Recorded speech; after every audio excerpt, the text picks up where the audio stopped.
Nous sommes dans une période assez dangereuse. Vous me suivez? Chacun a 30 ans. Donc, là, après 30 ans, les gens doivent faire attention.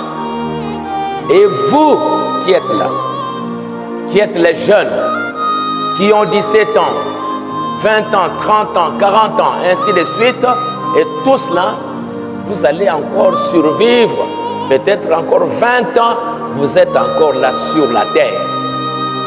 Alors vous qui êtes là, vous qui serez là les années qui viennent, quel genre d'église vous allez nous donner? Quel genre de message vous allez encore garder les années qui viennent?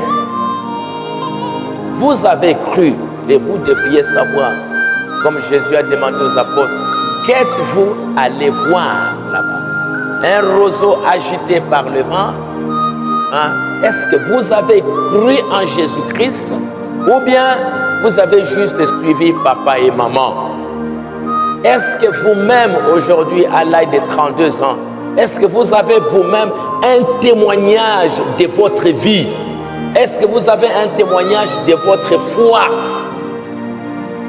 Bien, comme papa m'a amené ici, bon, j'y vais. Comme papa, maman m'a amené, c'est pourquoi j'y vais. Ou vous avez vous-même fait une expérience personnelle avec Dieu. Dieu ne traite pas dans le Nouveau Testament, Dieu ne traite pas avec les enfants d'eux. Il ne traite pas avec la fille d'eux. Dieu, dans le Nouveau Testament, il n'a pas de petits-fils. Dieu, il a des fils et des filles. Votre papa va appeler Dieu Père. Toi aussi, tu vas appeler Dieu Père. Ton papa va m'appeler pasteur. Toi aussi, tu vas m'appeler pasteur. Je ne serai pas ton grand-père. Et je ne suis le grand-père de personne. Je suis pasteur de tout le monde. Papa, maman, tous ceux qui vont croire parce que c'est le Nouveau Testament. Et ce n'est pas dans l'Ancien Testament où ils étaient avec l'alliance ou les sacerdoces lévitiques qui marchaient avec la famille. Parce que comme Aaron était sacrificateur, son fils sacrificateur, son petit-fils sacrificateur, son arrière-petit-fils sacrificateur, aujourd'hui ce n'est pas le cas. Ce n'est pas parce que le papa il est pasteur qu'obligatoirement le fils, tous les enfants seront des pasteurs ou des ministres. Ce n'est pas ça. Aujourd'hui, nous sommes dans les sacerdoces de Melchizedek. Et dans les sacerdoces de Melchizedek, Dieu choisit là où il veut. Il le prend comme ministre, c'est lui qui le veut. Ce n'est pas parce que papa est ministre, toi aussi obligatoirement tu es ministre. Ça ne se fait pas. Si Dieu t'appelle, oui. Si Dieu n'appelle pas, il n'y a pas de ministre à cause de la chair.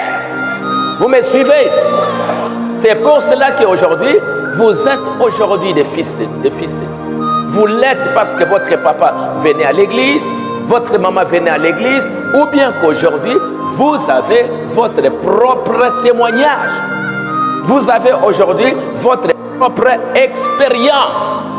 Parce que ça ne se fera. On est là. Il faut que naître de nouveau. Il faut que chacun puisse avoir une expérience personnelle avec Dieu. Frère Branham dit, je crois que j'ai eu l'occasion de vous lire. Frère Branham dit ceci. Monsieur, nous voudrions voir Jésus.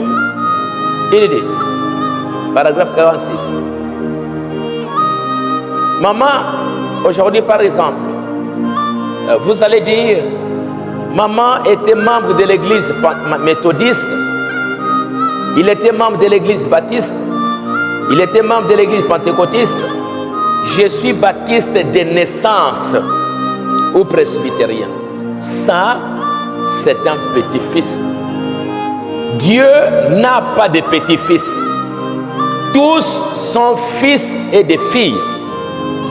Vous devez naître de nouveau, juste comme papa et maman étaient nés de nouveau. Sinon, vous n'êtes pas un enfant de Dieu. Dieu n'a pas de petit-fils. Si vous êtes un méthodiste et un fils de Dieu, que Dieu vous bénisse. Si vous êtes